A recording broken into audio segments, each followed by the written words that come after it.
quick video here to show you how I do the quilting on my bag panels. I use my walking foot, and I use the side of my walking foot, the edge of the walking foot over on the right hand side, to space my lines of stitching. So they're about a 1/2 inch apart, and I just do horizontal lines for the most part because I like the structure of it. At the top of my bag, for about the top 2 inches, I do matchstick quilting, and the way I do that is I do 4 sections that are a 1/2 inch, and then I go back and do 2 lines within that. So let's go ahead and show you how I do that.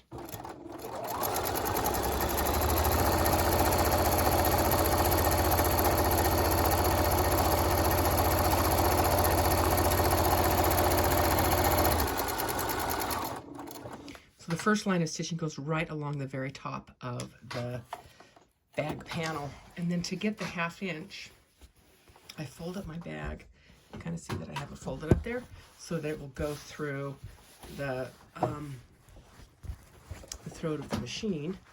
And then, whoops, what I do is I turn it halfway, and I take 1, 2, 3, 4, 5. 5 stitches gives me the width that I need. So 5 stitches back down this way gives me the width that I need. And then I just run the next line of stitching. I've got it right along the edge of that walking foot. So I'm lining up that stitching so I get a nice 1/2 inch.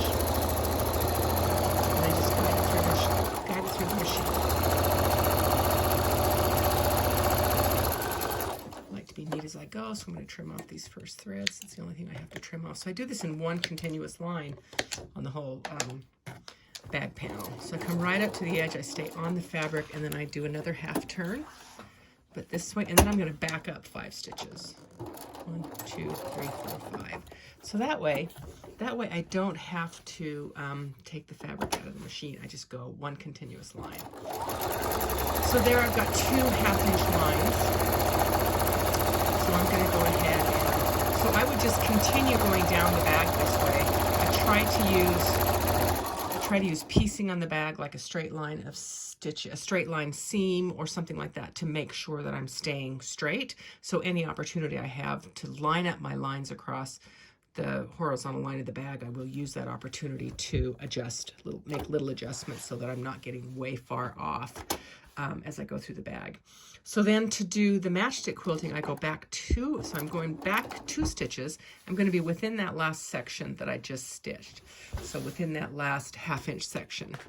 And then I'm going to turn this, and I'm going to do just a thin line. I'm going to end up doing 2 lines through this section. So I'm just going to eyeball it and divide the section by 3, and I'm going to put 2 lines down to that 1/2 inch section.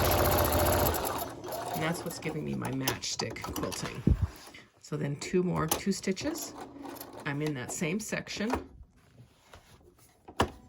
then I'm going to do that last line in that section, and then I'm going to go on to the next section.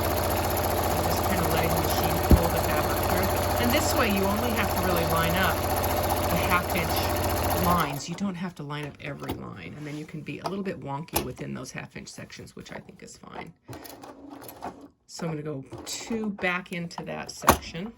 I'm backing up all the way to the top this way. You can do it section by section if you want.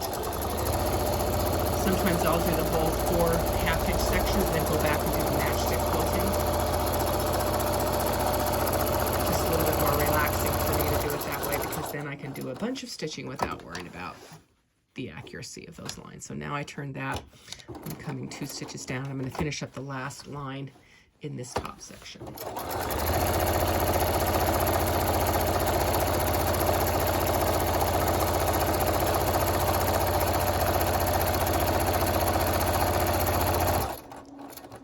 So now I've done 2 matchstick sections, so I need to come down and do another 1/2 inch section. So I'm just going to stitch down here until I get to the last line of stitching, which is right there.